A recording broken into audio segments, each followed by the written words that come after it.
What's going on, guys? Nathan here. Welcome to another Magic the Gathering deck tech video featuring Anikthea, Hand of Erebos. This is a Abzan enchantment reanimator commander that originally came out in a pre-con from Commander Legends in 2022. However, this deck tech will be a fresh take on the deck without any sort of pre-con shell remaining.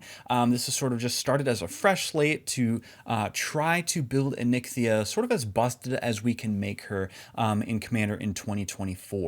Before we get into the deck tech, please leave a like on the video and perhaps consider subscribing. I make content like this on the regular, so by subscribing, you can make sure that you will be tuned into all of it.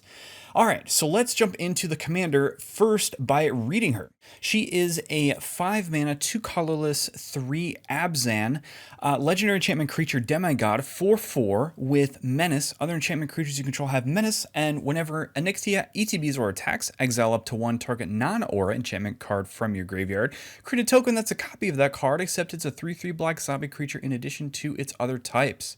And before we get into individual card discussion, we'll talk about some of the macro statistics for the deck, starting with card types. So as expected in an enchantment-focused deck, we have 35 enchantments, 36 lands, which is actually 37 due to a spell that we're running that functions as a land, 18 creatures, 5 instants, 2 artifacts, and 3 sorceries.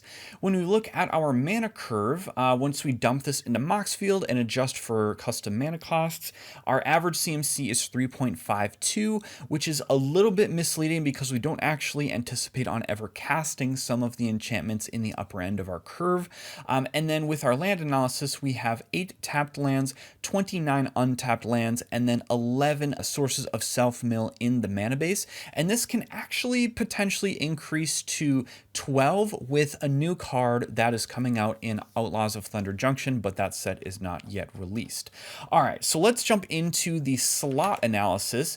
In column F, we have our category. G, we have our count in the deck. In column H, we have the number of cards that we would see on average in a 7-card hand, and then the assumption is that we will see about 20 cards over the course of a game if you assume an average turn length of about 8 or 9 with a few extra card draws thrown in there. So what are we primarily doing in the deck? Well, we have a bunch of Enchantress style effects, so we're running a lot of card advantage, which is very efficient.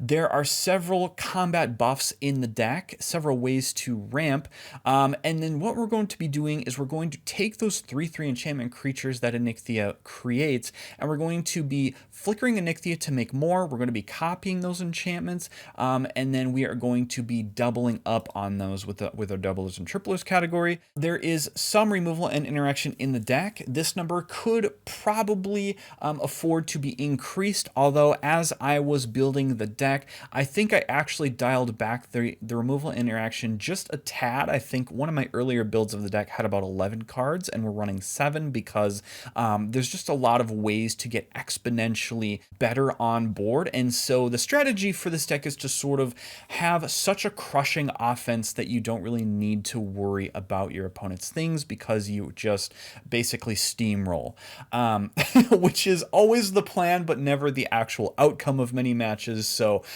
if you want to tweak the removal package, absolutely feel free. There are 6 self-mill and discard enablers, and then a couple of other miscellaneous items down here. Populate can probably fit into this flickering copy category as well. So what do we want to really see in our opening hand? Well, we want some ramp, we want ways to self-mill, and if we include all of the sources in our deck, let me just do our 11 sources plus 6. That gives us 17. On average, we will see 1.2 mill effects in our hand, which is absolutely great because we just need to get 1 or 2 cards in the yard, and with so many enchantments in the deck, it will probably be an enchantment. So let's jump to the individual card discussion, starting with our ramp category, and this would be some of the cards that we want to see very on in the early game. We are running some of the best enchantment-based ramp. Black Market Connections has great synergy because it creates treasure tokens, which we are running a lot of token doublers. It can also draw us card at the cost of life, and it can also create a 3/2 creature token, which again has synergies with our token doublers, and also our synergies with cards such as, I need need to go to my card advantage category here. Tribute to the World Tree, so that shapeshifter will draw us a card, and it will also draw us a card off of Elemental Bond. Exploration is just very efficient for its category. It just allows us to power out lands, and when we are drawing so many cards, this card will see a lot of value and potentially propel us forward 2 or 3 mana over the course of a game. Font of Fertility is not an on rate for ramping for a basic. However, it is kind enough to sack itself to put it in the yard so that we can possibly reanimate it with Anikthea, and this will also trigger all of our enchantment synergies.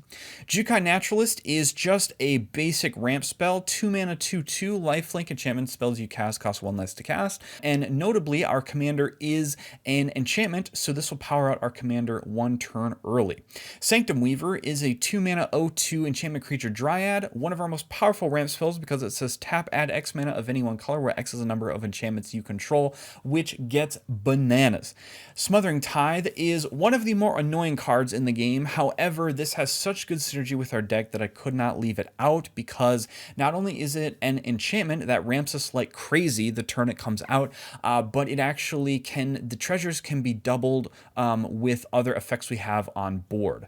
And finally, we have Soul Ring. Now, normally I would play a different 1 mana enchantment based ramp spell in a deck that is so focused with enchantresses, because I really just like proccing those synergies.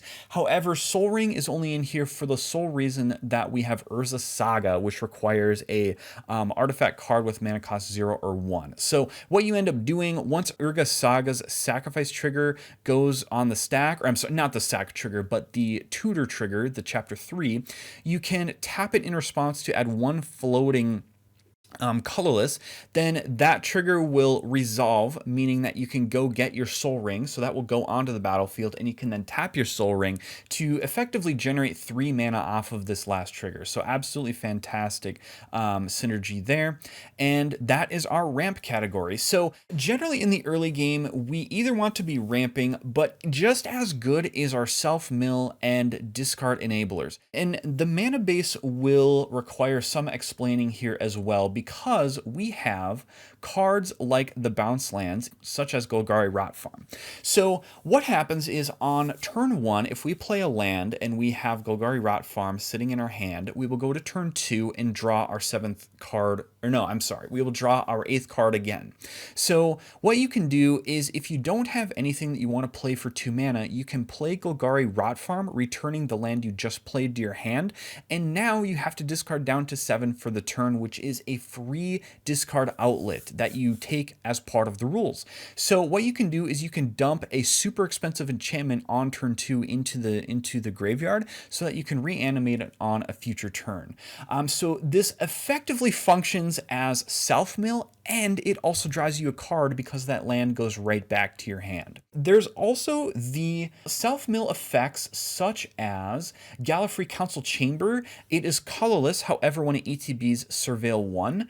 And then there are also the brand new from Murders at Karlov Manor Surveil lands, which enter tapped. They are typed, so you can search these up with fetch lands, and when they ETB, you Surveil 1. So that's how we get to so many self-mill effects down here. What we actually have for spells, starting with Chivalric Alliance. This is a 2 mana enchantment. Whenever you attack with 2 or more creatures, draw a card. And notably, this is almost better. The reason why we're playing this card is that you can pay 2 mana, discard a card to create a 2/2 white and blue knight creature token with vigilance. So this card will draw us cards. It will allow us to discard our best enchantments to the graveyard, and it will trigger token synergies within our deck by creating that 2/2 knight token with vigilance. So that's just an excellent card. It is doing everything we want to be doing in this deck. Hermit Druid is a 2 mana 1/1 druid. You can pay 1 green and tap it to reveal cards from the top of your library until you reveal a basic land, and put that card into your hand and all other revealed cards into your graveyard. This is the best self-mill card in the deck, bar none, and we are running 4 basics. So on average, you will mill about, let's see, if you subtract your starting hand, if we just assume that you have 90 cards in your deck, you will mill 90 divided by 4 cards into your graveyard. So you will just have a chock full graveyard off of essentially turn 3. Life from the Loan is a 2-mana sorcery. Return up to 3 target land cards from your graveyard to your hand, and then it has Dredge 3. So this card is pretty old. The beauty of it is that you can basically always net yourself lands from your graveyard, and then it is the spell, once it is resolved, goes into the graveyard itself, so then the next time you draw, you can activate the Dredge effect to then mill more, and then you can grab more lands, and so it's just this sort of life cycle of grabbing lands and effectively drawing those. So that's just a great option here for self-mill strategies. And then although it isn't an enchantment, we are running Mesmeric Orb because it provides so much self-mill value for such a little cost. It's a 2-mana artifact. Whenever a permanent becomes untapped, that permanent's controller mills a card. So it is symmetrical mill, but the assumption is that we can utilize our self-mill more than our opponents. And I have actually seen Mesmeric Orb potentially threaten to mill opponents out. I think there was actually an episode of Game Nights recently where Josh, I want to say, had to essentially mill himself off of a Mesmeric Orb on the battlefield and ended up losing the game. Nyx Weaver is a 3-mana, 2/3 spider enchantment creature. It has a reach. At the beginning of your upkeep, mill 2 cards, and you can pay 3 and exile it to return target card from your graveyard to your hand. So this is just a basic, non-flashy way to get more cards in our graveyard that will trigger our enchantment synergies. The Binding of the Titans is a 2-mana saga. Each player mills 3 cards, and then Chapter 2, exile up to 2 cards from graveyards. For each creature card exiled this way, you gain 1 life. So basically a non-ability, admittedly, but what we're really looking for is Chapter 1, and then also Chapter 3, which is return target creature or land card from your graveyard to your hand. So it allows us to continue to refill our hand after we have gotten the value off of the mill. And then Vessel of Nascency is a 1-mana enchantment. We can pay 2 mana to sack it. Reveal the top 4 cards of your library. You may put an artifact, creature, enchantment, land, or planeswalker card from among them into your hand and put the rest into your graveyard. So again, this enchantment not only triggers our synergies, but it is kind enough to go to the graveyard after we are done getting its value. All right, so once we have actually milled our cards and set ourselves up in turns about 2 through 4, what are we doing next? Well, the main goal is to get a doubler or tripler on the battlefield reanimated when we play Anikthea, because we can only really count on Anikthea triggering once, maybe twice. Once folks sort of pick up on what she's trying to do, I think she does tend to become a magnet for removal. And the thing is, we want to trigger her at least, I would say, twice before she is removed, and then we are happy to cast her for 7 mana just because her ability is so much brings us so much value.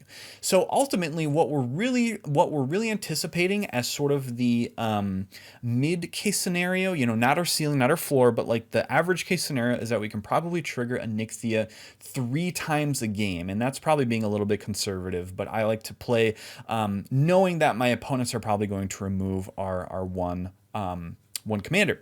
So what is the best enchantment we can have on the battlefield? Well, that is essentially Anointed Procession and all effects like it. So this is a 4-mana enchantment. If an effect would create 1 or more tokens under your control, it creates twice as many of those tokens instead.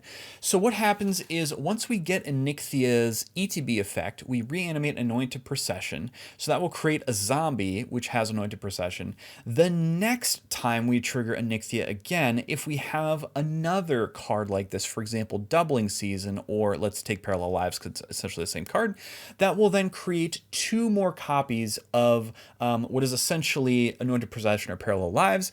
And then our next instant of creating a token will net us 8 of those tokens, because there's 3 multipliers, and essentially you double it 3 times. So 2, 4, and then 8. These are the best enchantments that we want to get into the yard. There's also Doubling Season. Again, we don't ever intend to cast these, we intend to reanimate these.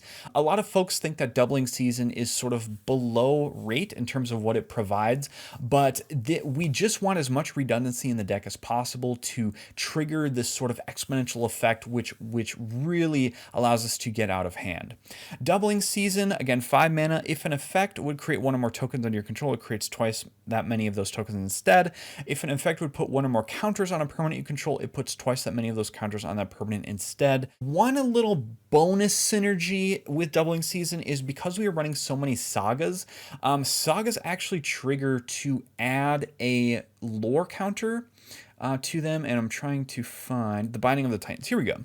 As the center enters and after your draw step, add a lore counter, sacrifice after 3. So what this allows us to do is zoom through our saga triggers, which will then allow them to be put into the graveyard for future potential reanimation. Mondrak Glory Dominus is another token doubler. It's a 4-mana 4/4 Phyrexian Horror. If one or more tokens would be created under your control, twice that many of those tokens are created instead. And we can pay 1 colorless and 4 life to sacrifice 2 other artifacts and or creatures to put an indestructible counter on it. Oher Tak, Deepest Foundations, is a 6-mana 6/6 god with vigilance. If one or more creature tokens will be created under your control, 3 times that many of those tokens are created instead. And then there's extra text about when he dies, he comes back transformed as a land, and then we can transform him back into the multiplier side if we attack with 3 or more creatures this turn, and also by paying 3 mana. So Oher Tak is good in this deck because it allows us to have him essentially, if we already have Anikthea on the field on turn 5, on turn 6 we can play Oher Tak, and then we can attack with Anikthea to then triple the next reanimation trigger for Anikthea. Normally I don't actually play Oher Tak in decks because I don't like playing a 6-mana creature and then passing without getting the value off of it, but in this particular instance we are assuming that we already have our token creator on board with the reanimation trigger off Anikthea, so that we can play this and then swing and get our value, and then anything after that is really gravy. Ondu Spirit Dancer is a 5-mana 3/3 core cleric. Whenever an enchantment ETB is under your control, you may create a token that's a copy of it. Do this only once each turn. So this one is a little bit expensive for what it does. However, we want to be running as many redundant effects to create extra copies of these busted enchantments that we're reanimating, so that we can just get out of control as quickly as possible. And Parallel Lives we already covered. It is essentially another doubler that is a carbon copy of Anointed Procession, but in green. Once we have a doubler on board, we want to be doing a couple of things. We are going to be taking advantage of it with our various enchantment ETB effects that draws cards, such as Eidolon of Blossoms, which is a 4-mana 2/2 spirit with Constellation. Whenever it or another enchantment enters the battlefield under your control, draw a card. The zombies will also trigger Elemental Bond, which is a 3-mana green enchantment that says whenever a creature with power 3 or greater ETB is under your control, draw a card. So again, imagine that we have a doubler on board, we have Anikthea on board, we attack with Anikthea to create 2 tokens, and just attacking will draw us 2 extra cards. So that's just awesome. Enchantress is Present is a 3-mana enchantment. Whenever you cast an enchantment spell, draw a card. Citizen Champion, 3-mana 1/3 human warrior. Constellation, whenever an enchantment ETB is under your control, put a 1 counter on Citizen Champion and draw a card. Also triggering synergies with Doubling Season there. Sylvan Library is an absolute bomb in this deck, one of the best cards in the deck, because it is a 2-mana enchantment. At the beginning of your draw step, you may draw 2 additional cards. If you do, choose 2 cards in your hand drawn this turn. For each of those cards, pay 4 life or put the card on top of your library. The reason why this is so good is that in the early game, if you choose to pay the 8 life for the 2 extra cards, or maybe let's say you just pay 4 life for 1 extra card, if you get up to 8 cards early enough in the game, again, that discard at end of turn in the cleanup step will allow you to discard your best enchantment into the graveyard. So this is one of the best cards to see early, because we can essentially dump our best enchantment into the graveyard in addition to refilling our hand as much as we want. And even when you don't want to pay for the cost of this card, the actual life cost, it's great card selection nonetheless, because you can actually just choose 2 cards in your hand that are not useful and then put those back on top of your library. So it digs you for 2 extra cards deep. Sithis Harvest Hand, 2-mana legendary enchantment creature nymph 1/2. Whenever you cast an enchantment spell, you gain 1 life and draw a card. So just one of, if not the best enchantresses in the deck. And then we have Tribute to the World Tree, which is a triple green, so 3 mana enchantment. Whenever a creature ETBs under your control, draw a card if its power is 3 or greater, otherwise put 2/1/1 counters on it. So this is great because Anikthea will trigger this, so that in case she gets removed early, we already have gotten advantage off of her. And even if we play some of these, lower power enchantress style cards, then they get a little bit more buff, so we can have better blockers, and we can also just have better survivability in combat. Trouble in Pairs is a relatively new card, 4 mana enchantment. If an opponent would begin an extra turn, that player skips that turn instead. And then more importantly, whenever an opponent attacks you with 2 more creatures, draws their second spell each turn, or casts their second spell each turn, you draw a card. Now on average, I think that this card draws you between 2 and 3 cards per turn cycle. So if you look at it as 4 mana, draw 2 cards, even at that sort of lower assumption per turn cycle, then we would get essentially a 1 mana per 1 card rate after the second turn. So I think this is worth running. I think it's still sort of in experimentation phase, but so far I think folks in general have been calling this the Risic study of white because it draws so many cards. I think there is a lot of potential. The key is that your opponents have to sort of play into the card to start drawing you cards. So they are in control of when this triggers. So if you are sort of arch enemy, they can maybe play around this a little bit where it's not as effective, but this will definitely net you at least 3 cards over its lifetime for sure. What else do we do with our creatures once they're on the battlefield? Well, we're going to be wanting to buff them up with Boon of the Spirit Realm. 5 mana enchantment constellation. Whenever it or another enchantment enters a battlefield under your control, put a blessing counter on it, and then creatures we control get +1/+1 for each blessing counter on Boon of the Spirit Realm. So this is a similar effect to Caither's Crusade, which we also are running in the deck. But we have to start casting enchantments to get, well, not even casting, they just have the ETB under our control to get the extra value above just having like a +2/+2. So generally, I think for 5 mana, what we would want is at least to get +3/+3. And I think that's pretty easy to get in this deck with the amount of low cost enchantments that we're running. And then there is room for even more value once we play even more. Caither's Crusade is a 5 mana enchantment. Whenever creature ETBs under your control, put a +1/+1 counter on each creature you control. So for every zombie that we're getting off of Anikthea, that's going to boost our team by +1/+1. And the bigger we can make Anikthea, the better, because she has menace. And once she is big enough, it is very, very, very hard to block a creature with menace that is sufficiently large. So this is just great in any sort of token strategy which we are in. Collective Blessing is a 6 mana enchantment. Creatures you control get +3/+3, which is just a great buff.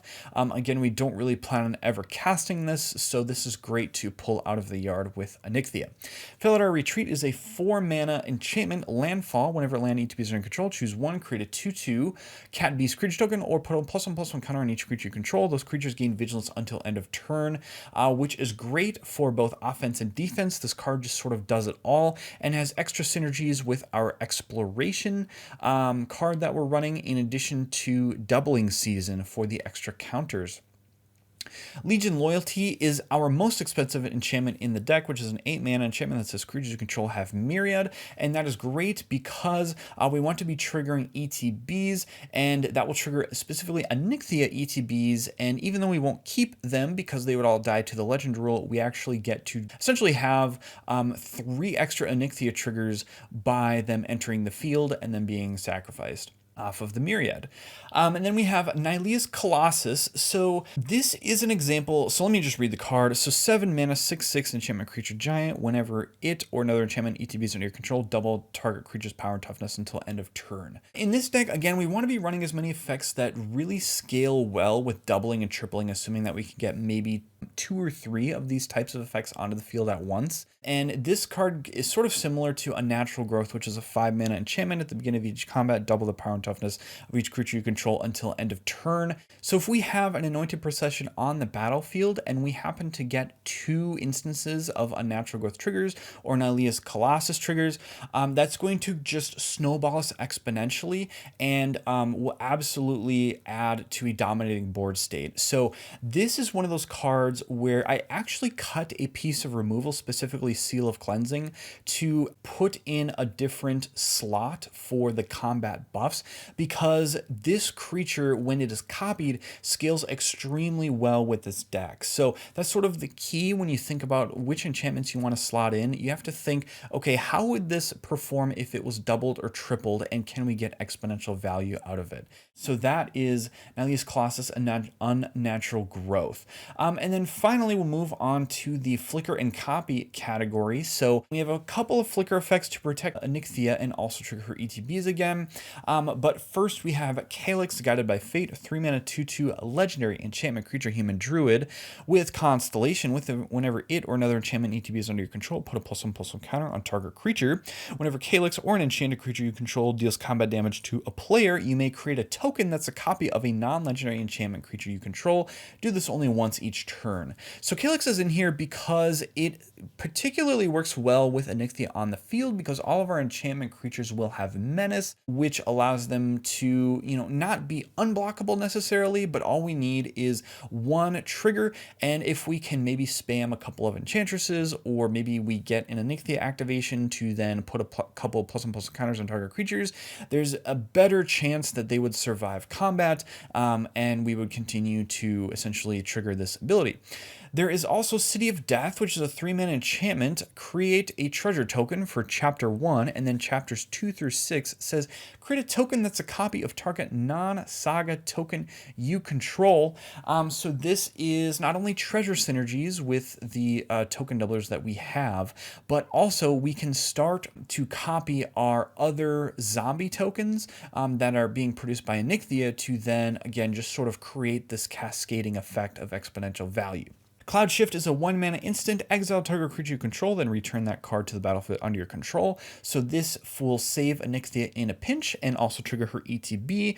Ephemerate is just a better version of that effect. It's the same effect, but it has Rebound for only 1 mana, so we get double ETBs. Flicker of Fate is a 2-mana instant. Exile target creature or enchantment, then return it to the battlefield under its owner's control. It is not on rate because it costs 2 mana. However, this has a little bit more flexibility than these 1-mana spells, because not only can it hit our enchantments that might be targeted, but it can also reset an opponent's creature if it is attacking us in combat. So it can sort of act as a temporary removal effect, because it says return it to the battlefield under its owner's control, and it does not specify a creature that you control like Ephemerate does. Saw in Half is essentially a flicker effect that has a 1 extra ETB for 1 more mana. So this is a 3-mana instant. Destroy target creature. If that creature dies this way, its controller creates 2 tokens that are copies of that creature, except their base power is half that creature's power, and their base toughness is half that creature's toughness. Round up each time. If Anikthea is being targeted and we have Saw in Half in hand, we cast Saw in Half on Anikthea.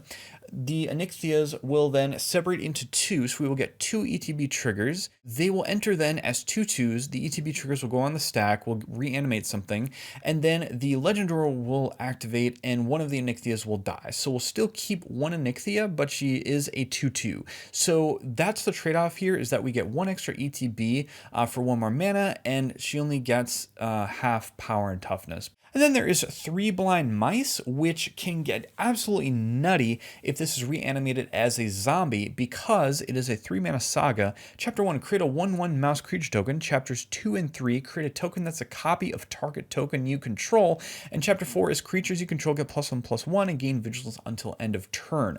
Now you'll notice in City of Death, it says create a token that's a copy of target non-saga token you control, which is not on 3 Blind Mice. So if we reanimate this as a zombie and it gets to trigger on the 2nd chapter, then we can start creating tokens of other 3 Blind Mices, which over the course of the turn cycles get exponentially larger and larger in volume. So there's just an absolute oversight in the design of this card, and I know that this card was being somewhat abused in Standard at some point, and it certainly can be abused in Commander.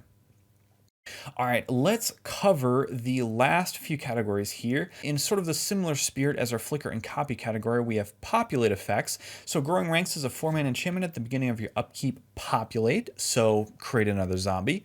Nesting Dughoff Dove Hawk is a 4-mana 2/2 creature bird with flying at the beginning of combat on your turn, Populate.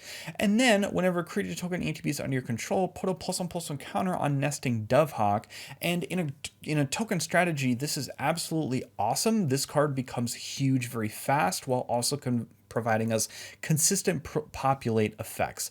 Song of the World Soul is a 6-mana enchantment with whenever you cast a spell, populate. So this gets exponentially larger with Anikthea triggers as well, because if we get one of these on the battlefield, every spell that we cast will then copy Song of the World Soul to then create more copies. So then the second time that it is triggered, there will be 2 populate triggers on the stack, which then create more copies of Song of the World Soul, which then create 4 copies, and it goes on and on. So this card gets out of control insanely quickly, and it is one of the best cards we want to see in our graveyard. When we are making all of these copies like I just described, one of the ways that we want to be able to indirectly cause our opponents to lose the game without going through combat is Grim Guardian, which is a 3-mana 1/4 enchantment creature zombie. Whenever Grim Guardian or another enchantment ETBs under your control, each opponent loses 1 life. So as I was saying, once we sort of exponentially make these tokens, we can actually continue to burn our opponents to close out the game. And then also another card that scales tremendously well when copied is Wound Reflection, because it's a 6-mana enchantment at the beginning of each end step. Each opponent loses life equal to the life they lost this turn.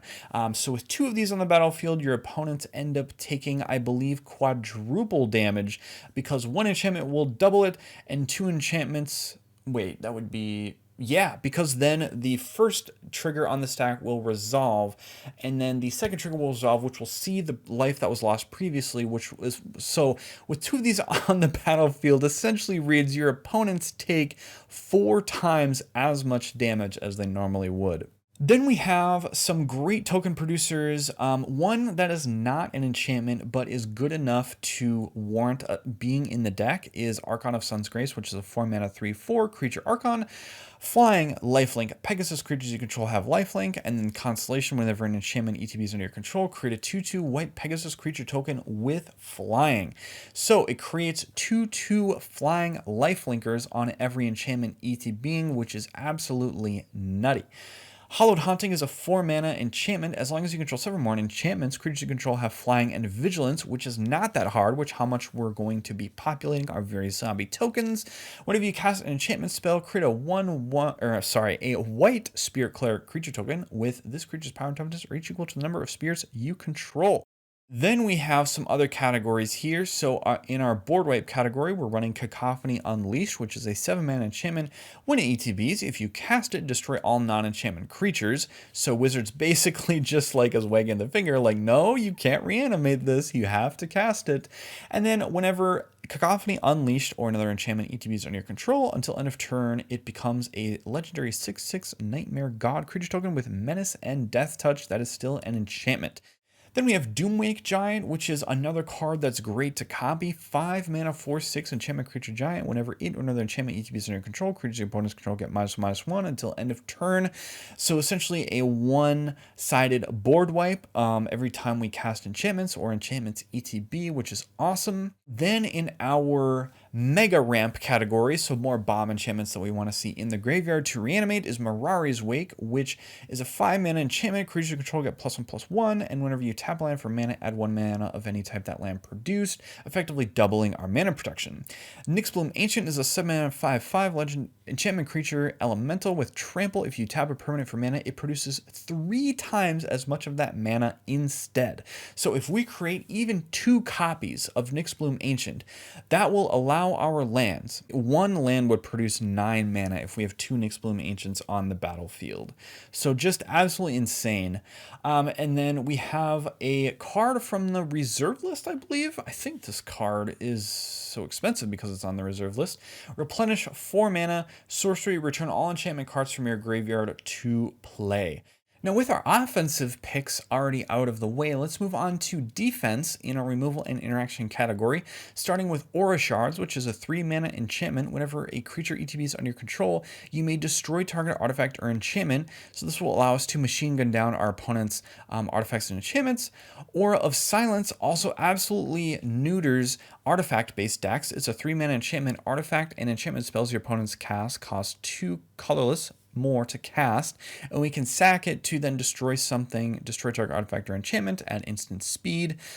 Grasp of Fate is a 3-for-1. It's a 3-mana enchantment. When it ETBs for each opponent, exile up to 1 target non-land permanent that player controls until Grasp of Fate leaves the battlefield. So an Oblivion Ring effect, but it hits 3 things, which I think is pretty efficient for the mana.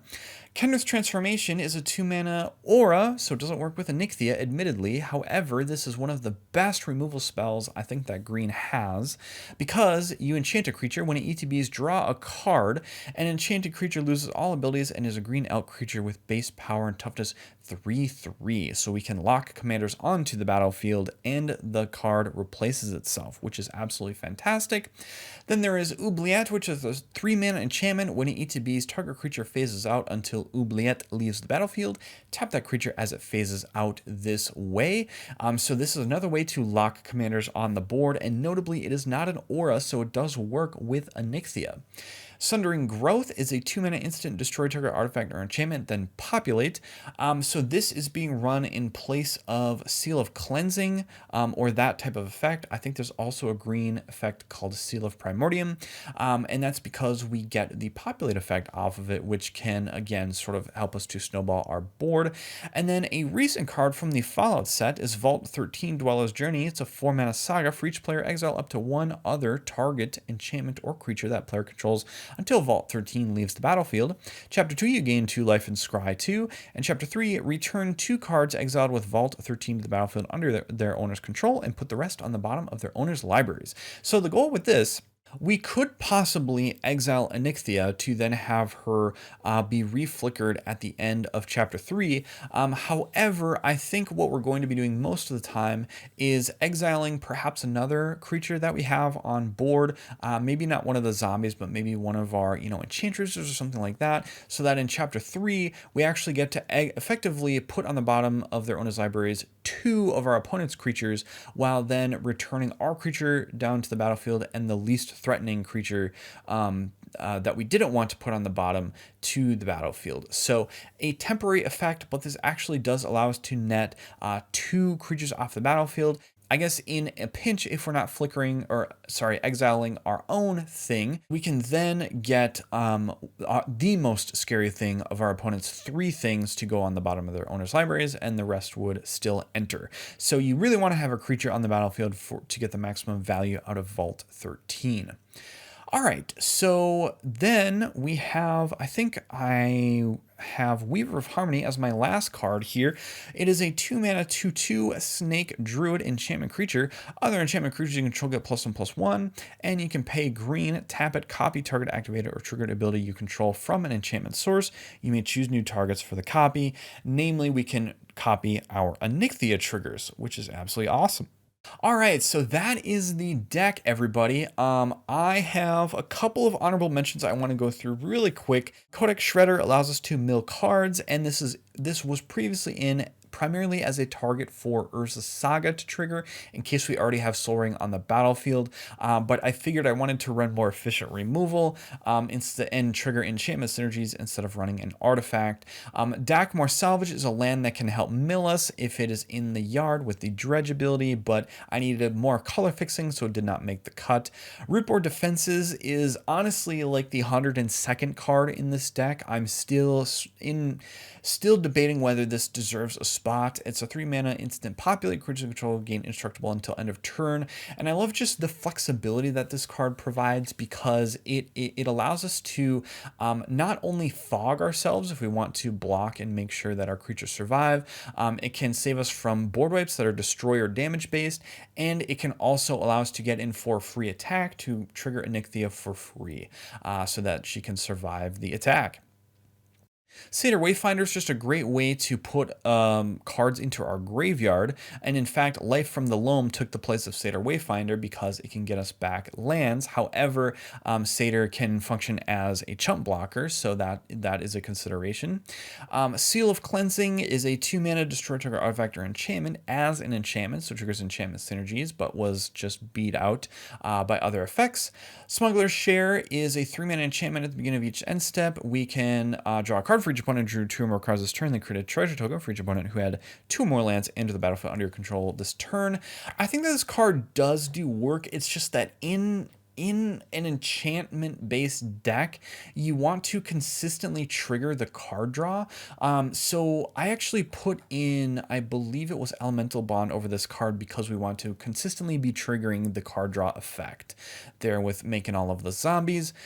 Teachings of the Kirin just doesn't quite do enough for what it is. If the flip side was a little bit better, I would maybe consider this, but this is one of those cards that isn't super flashy, but it really makes the deck work in the self-mill category. But I actually put in, I believe it was the artifact Mesmeric Orb in place of this card, and I just figured that Mesmeric Orb just does a better job at self-milling. The Curse of Fenric is an interesting removal spell, but I didn't want to quite wait around for it to function completely. Ultimately, you can essentially destroy 4 of your opponent's things once all 3 chapters have resolved. But it didn't sit right with me to give our opponents a 3/3 token with Death Touch in place of their scary thing, because we want to be able to get Anikthea through combat. So this one didn't quite make the cut there. The Fall of Lord Khanda allows us to exile a creature at our opponent's control of mana value 4 or greater. For 4 mana, I mean, it's fine. It's just not great, and especially considering that the flip side is just not anything to write home about, so this did not make the cut. The Restoration of Iganjo is everything that we want to be doing in this deck, admittedly, and this is maybe the 103rd card out of the deck, but I just didn't quite find enough utility for its second chapter. Particularly, I guess I just didn't find that many of our things could be reliably brought back, although it does give us a land. So yeah, it's just one of those that's right on the edge of the cut, maybe at our 103rd category. You could potentially look at cutting like a ramp piece for it. I could definitely see maybe Font of Fertility coming out for it, or maybe Jukai Naturalist, but because it does grab the planes, which actually, let me see, is it a basic planes? It is a basic planes, and then it does allow us to discard a card. So I mean, I think that's pretty awesome. What is the flip side? Whenever it attacks or blocks, create a 1/1 spirit token. So it does have token synergies as well. So kind of as I'm thinking about this, I kind of want to take out Jukai Naturalist.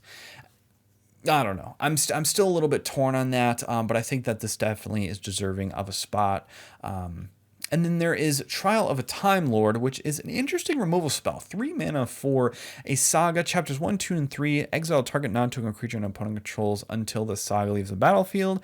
And then the last chapter, essentially each player votes on whether those cards go back on the field or go on the bottom of their owner's library. I didn't end up running this because I don't think you can reliably get to chapter 4 to trigger if you're the arch enemy. And the way, to consistently have your opponents vote to put them on the bottom of their library, you would have to consistently target one opponent with the effect, and that leads to just sort of a lot of feel-bads when somebody feels like they're consistently being targeted, because in that vote, essentially, if you were to exile one thing from each opponent, they would probably say, well, hey, Anikthea player, screw you, you're the archenemy, you're doing super busted things, we're all going to vote and we're all going to collude to get our stuff back. So, instead, if you were to focus one person, then the other 2 opponents might be more likely to put those cards on the bottom of the library. However, if you're the archenemy, that's still not even likely to happen, because maybe you are literally the threat, and so they might vote to just put them back. So, I mean, it's temporary removal. This is like a weird sort of Grasp of Fate effect combined with like Oblivion Ring that just sacks itself. It's kind of weird, and so I feel like if it led to too many feel bads, and so that card did not quite make the cut. All right, so that is the deck, everybody. I will be posting a goldfishing companion video. Stay tuned for that. That will be coming up here in the next couple days. But that is the video, everybody. Thank you all for watching. If you like this video, please leave a like on it and consider subscribing if you like this kind of content. And hopefully in that goldfish companion video, you can see how busted the board state becomes once we start reanimating these powerful enchantments. And yeah, that is it. So hopefully we will see you all in the next one.